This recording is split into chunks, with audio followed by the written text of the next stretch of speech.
¿Me escuchan bien? Sí. Buenos días. Buenos días a todos, gracias por acompañarnos. Les queremos dar la bienvenida a esta tercera edición de LIV Golf Andalucía. Este es el tercer año que tenemos aquí en Valderrama y le quiero dar también la bienvenida a Jon Rahm, capitán de la Legion XIII y también uno de los mejores rankeados ahora en LIV Golf. Así que, Jon, te queremos dar la bienvenida y empiezo con un par de preguntas. Tú estás en Valderrama, este es el tercer año que estamos aquí, pero es el segundo para ti. ¿Cómo ves prepararte aquí para lo que viene la siguiente semana en el Open? Valderrama siempre es una semana difícil, ¿no? Como campo, como tipo de hierba, como tiempo en general, ¿no? La temperatura igual no son iguales, pero es un campo, una semana difícil porque es tan complicado que eso de cara a un grande ayuda, ¿no? Y sobre todo suele hacer mucho viento aquí, como suele hacerlo en las islas, así que tener ese control de trayectoria de bola, ese control sobre el vuelo de la bola, el efecto y esa comodidad en el viento ayuda muchísimo. Así que esas dos facetas, ¿no? Lo que es la dificultad del campo, la dificultad del torneo mentalmente y el viento sí que hace que sea una manera buena de prepararse de cara a la semana que viene. Obviamente luego pues bueno, hay que acostumbrarse a lo que es un links, la hierba de un links y cómo jugarlo y tal, pero bueno, eso son cosas que siempre hay que hacerlo, ¿no? Y no siempre es fácil en una semana o en dos, porque a veces que se juega la semana anterior pues ayuda, pero no siempre. ¿Y qué significaría para ti ganar el clarete? Hay tantas cosas que harían que sea especial, ¿no? Lo primero, pues ser el segundo desde Seven, ganarla, sería muy, muy especial. Y luego también llegar a ser el primer español en ganar 3 grandes diferentes, pues sí que sería un sueño increíble. Pero aparte de eso, para mí el Open yo creo que es el torneo más especial que hay. No hay muchos que igual dicen el Masters, pero para mí, ¿no? El ganar el Open, el torneo más antiguo donde empezó el golf, para mí es lo más especial. Quiero abrir entonces, dar la oportunidad a nuestros colegas de prensa. Si alguien quiere hacer alguna pregunta, ¿podría levantar la mano? Allá tenemos a Ingo.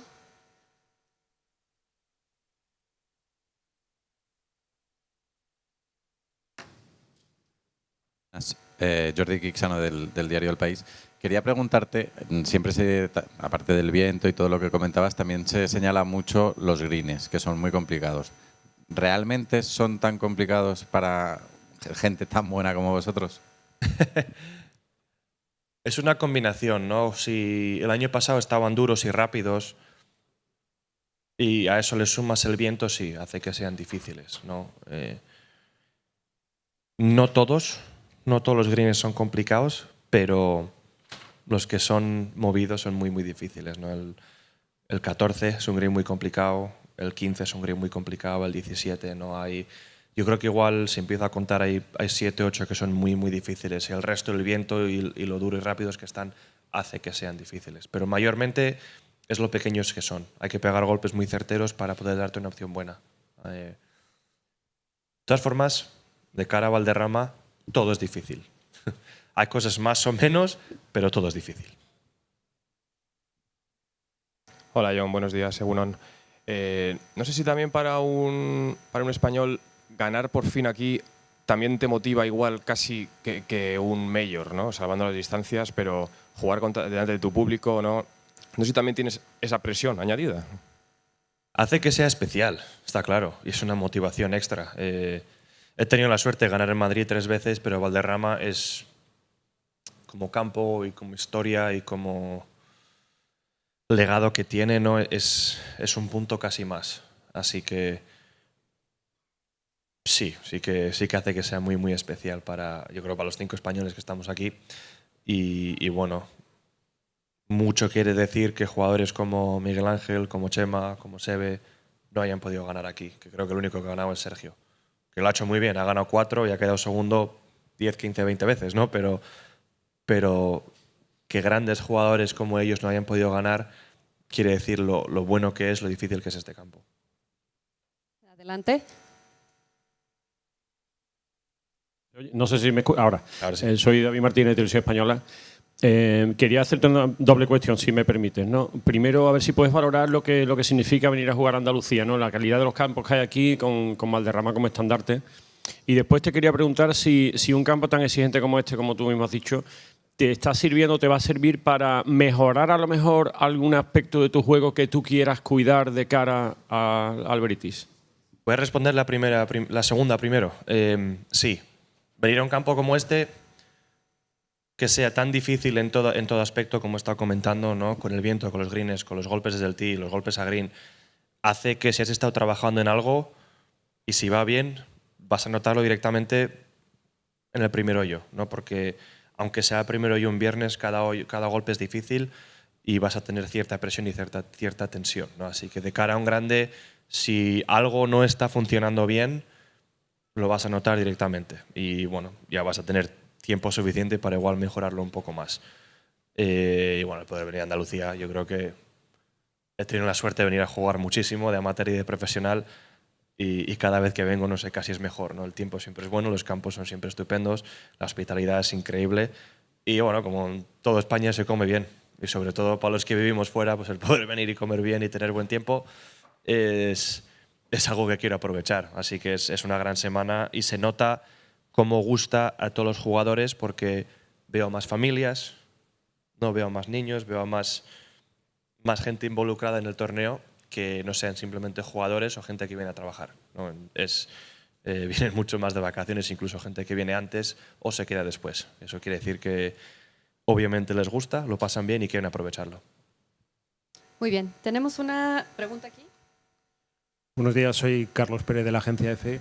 Quería preguntarte en qué punto llegas a este torneo, vamos a decir anímicamente, de juego, después de que en Dallas haya roto esa racha de los top 10 que llevabas enlazados, y cómo afrontas, ¿no? Yo también con vistas al British, pero cómo llegas en este momento de la temporada. Gracias. Nos acabó la racha, pero quedé del 11º, ¿no? Que tampoco, para una semana mala tampoco estuvo tan mal. Que me da pena el pad de mi último hoyo, que tenía una gran opción y lo tiré fatal, que me da una pena no haberlo hecho mejor. No, llegó bien. Llegado a cierto punto casi hasta mejor que se haya acabado la racha, porque hasta eso es algo que importa una vez me retire, que digas, bueno, pues tuvo 2 años que no falló un top 10 o cierto tiempo, ¿no? Pero el año pasado yo creo que tiene mucho más magnitud porque gané 2 veces y lo gané todo, no gané la liga entera. Este año tengo que acabar muy bien para darme esa opción de ganar, así que lo más importante son las victorias, obviamente. Así que yo ya me quitaba varios top 10 en mi vida para darme más victorias, eso lo haríamos todos, así que ojalá la primera de este año llegue aquí y termine fuerte el año que viene otra vez. ¿Tenemos alguna pregunta más? Adelante. ¿Qué tal, Jon? Jesús Márquez de Canal Sur Radio por aquí. Me decía el otro día uno de los responsables de la instalación que se está barajando la posibilidad de cambiar la fecha, que quizás vendría mejor por el calor, por el propio campo, mayo, junio. No sé qué te parece a ti ese cambio de fecha. Y bueno, y lamentar también que desgraciadamente este año tan solo te vamos a ver una vez en Andalucía, ¿no? Porque hemos perdido el Andalucía Master, que tanto te gustaba también a ti, ¿no? Bueno, a ver, el año pasado vine a Sotogrande. La verdad, venir 2 veces a esta parte del mundo es fácil. Son semanas muy cómodas que son 2 buenos campos y lo que he dicho, con un buen tiempo y un buen comer son semanas fáciles, entre comillas. Lo bueno de Valderrama, aparte del campo en sí, es el poderío de trabajadores que tienen para que esté en muy buenas condiciones muchas semanas del año, ¿no? O sea, yo creo que tienen la opción, tienen muchos meses para poder tener el campo en condiciones de competición. Si es antes, pues no sé, yo creo que en mayo nunca lo he jugado. La suerte es que he venido en julio o en octubre, así que no te podría decir. Si hay un cambio de calendario, pues bueno, lo bueno es que volvemos a jugar en España y tenemos otra vez un gran torneo con algunos de los mejores jugadores del mundo en España. Y si es en Valderrama otra vez, que ojalá, esperemos, pues sí, yo encantado. Cuando sea me da un poco más igual, ¿no? El poder venir aquí y disfrutarlo es algo especial. por acá. Hola John, buenos días. Para Par 4 Medios, gracias por tu tiempo. Este año habéis incorporado a Tom McKibben. Me gustaría que nos cuentes cómo os completa su juego a vuestro equipo, a Legion XIII, y qué consejos le has dado para poder sobrevivir a Valderrama. Aún no he hablado con él, pero Tom es un jugador que con su carácter y cómo juega golf siendo norirlandés, entiendo que tiene cierta comodidad con el viento, ¿no? Nunca ha visto el campo, así que no sé cómo lo afrontará el viernes, pero tiene muchísimo talento. Lo que tiene es una personalidad muy calmada, ¿no? Que no deja que las cosas le afecten mucho, y cuando las cosas van bien no es que esté súper contento, ¿no? O sea, no es como yo, que no va tan arriba y para abajo. Y eso en un campo o una semana como esta, que es difícil, que a veces tendrá suerte y otras que no viene muy bien. Es un gran jugador de golf, y lo importante es que es joven, tiene 21 años, ¿no? 22. Y luego tenemos a Caleb con 21. Son dos jugadores con mucho talento que son jovencísimos, ¿no? Que lo que tienen que hacer ahora es aprender, y por mucho que yo les diga, van a aprender mucho más y más rápido simplemente con la experiencia de jugar estos campos y estas semanas.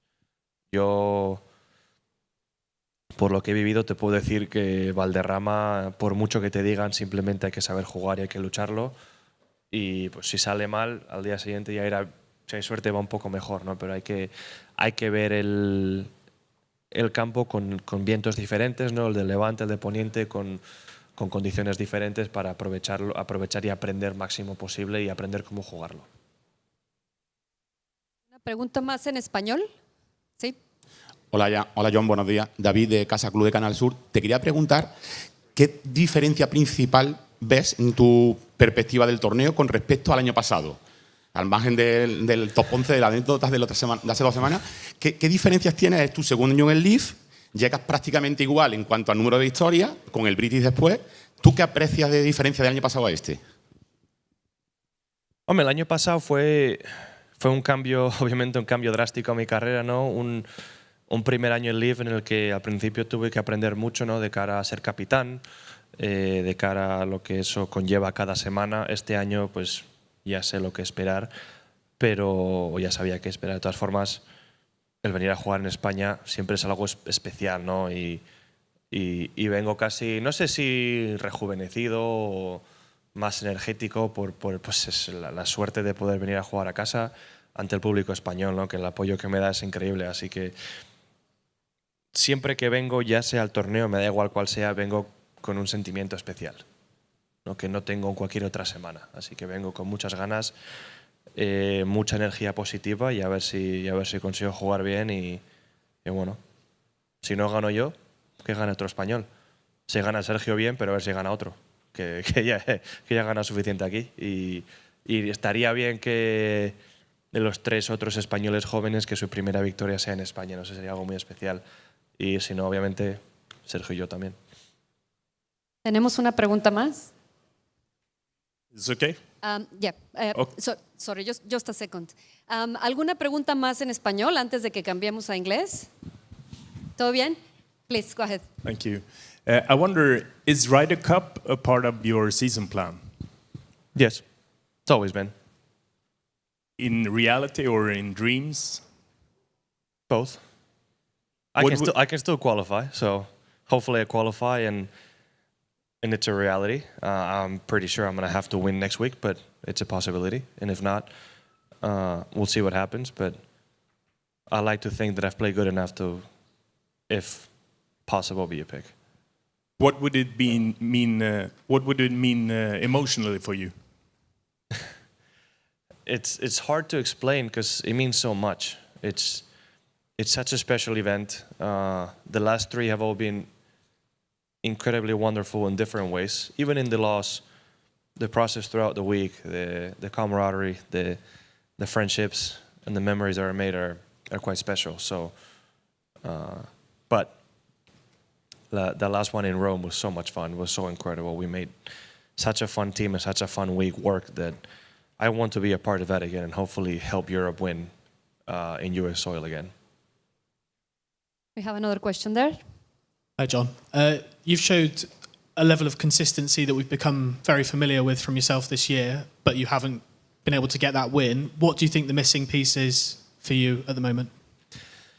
I don't think there's any secret to it, right? I will simply say I haven't played my best. Luckily, with my swing mechanics, for most of my pro career, I've been able to be very consistent, even when I haven't felt to my full capacity, right? And I think that's what we've seen. I'm hoping that, kind of like last year, I get to have a second push this year and play better. But it's very close. It's one of those things that it's a little bit frustrating because I feel how close it is, and I feel how any given week, all the things are just going to fall in line, and I'm going to have a fantastic tournament, right? And hopefully it happens sooner than later. I think this event is among many people's favourites on the LIV calendar. Firstly, how special is it to be back in Spain? And there is some talk that this event will move to June next year. I think a lot of you guys have found it difficult preparing for the Open by playing this kind of golf course and then having to go play links golf a week later. If it does move to June, I guess you'd be supportive of that and having the chance to maybe go and play on the DP World Tour over in the UK and get a week's reps in before the Open. The DP World Tour before, you mean the Genesis Open? Yeah, like the Genesis to then play in the Open, for example, next year. Yeah, or even if you just go and play some links golf on your own. Yeah, I mean, if it changes weeks in the calendar, the good thing about this part of the country is weather is so good, and they have the workforce here to have the golf course in championship condition whenever they want.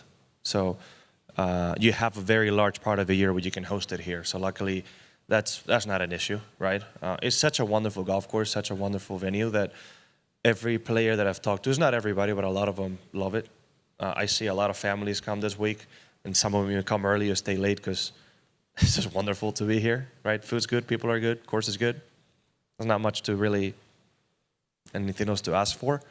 As it goes to preparing for a major, I mean, listen, it's hard to get ready for links golf unless you're in links golf, but luckily this is a challenging golf course, so the mindset you can work on mentally in that sense, and then it is always windy, so you do get to play in the wind before going to the Open, right? So it all depends on your preference. I do agree that if you can play a links week before the links tournament is going to be great. However, if you want to play a tournament or practice, but it's whatever the league needs to do to make a better schedule. And if that means playing in June, great. I'll come to play in Spain whenever they want to, honestly. Whenever they can make it happen, I'll be here regardless.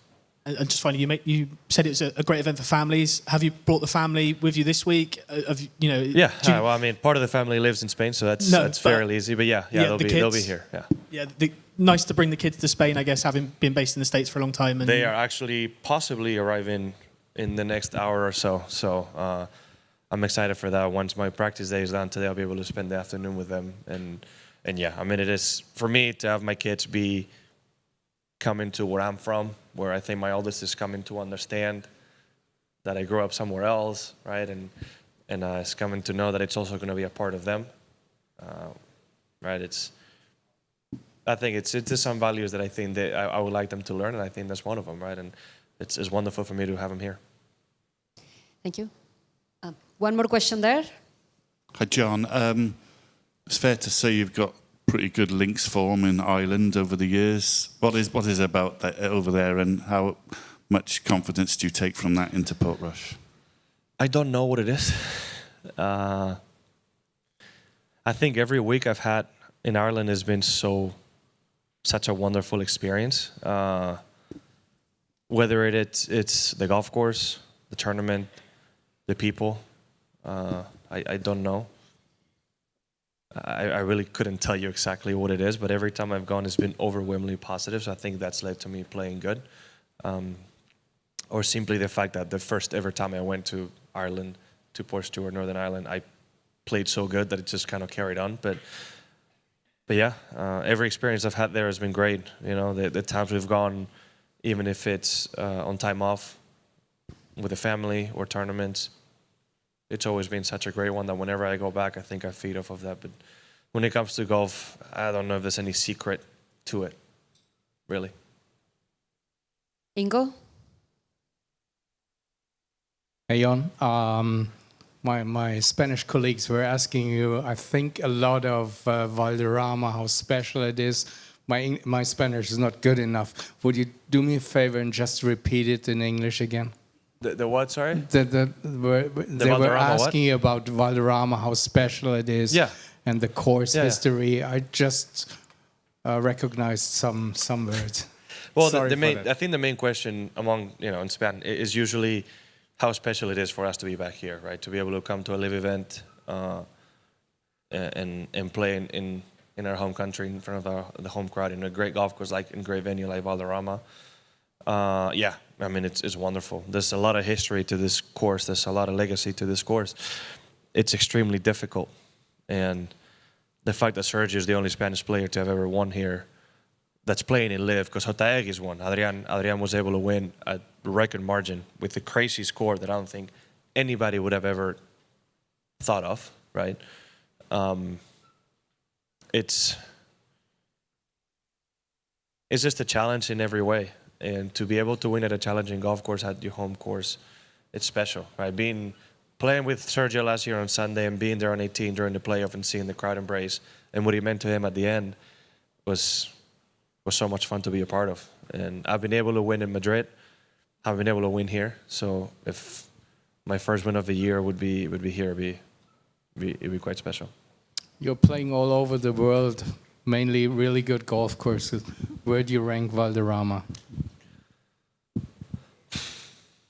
It's hard to categorize. For many obvious reasons, my favorite course, I'm always going to say Torrey Pines. That's a very unpopular opinion, but that's me. I haven't played some of those great, like I've never been to Royal County Down, I've never been to Muirfield, I've never been to Turnberry, never played Pine Valley, right? So I'm missing a lot of great courses in the world, a lot of people say. But as far as competition courses, because of the unusual design, it's not long. It's short and tricky.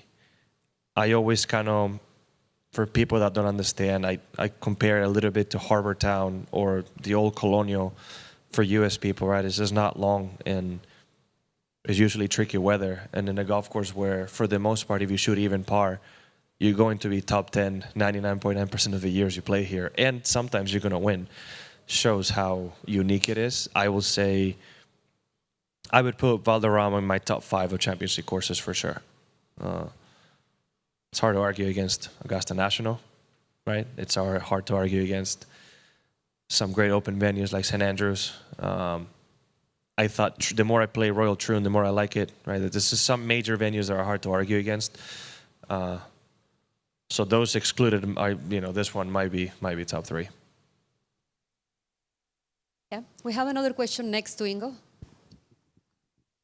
Hi, Jon. You are fighting for your first win this season, but your team is also on the heels of the Crushers in the season standings. What role does team strategy play during tournaments for you and your team? Well, it's a little different to, I would say, most team events, right? Because even though we are a team, I can't influence how my teammates play, even if I play with them, right? There's still an integrity to our own rounds. So all I can do myself is be there for them for whatever advice they need before or after rounds, even in practice rounds. But I can't directly affect how they compete while we're doing anything, right? So I would say it doesn't really occupy a lot of my time on team strategy in that sense. I think when it comes to towards the end of the year in the team championship and we can have a bit of a say on who plays who on the matchups, then you think about it. But even then, we all have to prepare ourselves to play individually, right? So it's a tricky dynamic to have as a captain, but I guess my job is to help them prepare the best they can. And, they're all very incredible golfers, accomplished in their own right. So there's only so much I can do or say. And as a team captain, apart from supporting them and being there for them, what else are your tasks that you do week for week or during the season that your teammates maybe don't have? It's not so related to golf.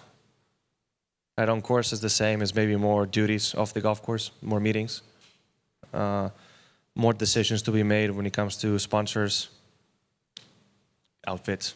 That's not really important, but actually Tyrrell takes care of that for the most part. He's our designer in that matter. He's the one in charge. I can just say yes or no, but he does most of the outfits. Nothing flashy, honestly. It's just between me and my GM, some just decisions that need to be made or some meetings that we need to be a part of that for the future of the team. Sponsor outings. A week like this one for me, it's a little bit busier being hometown, but for the most part, it's not golf related. It's more business related. Thank you. And we have a few questions. Mike, here is the microphone.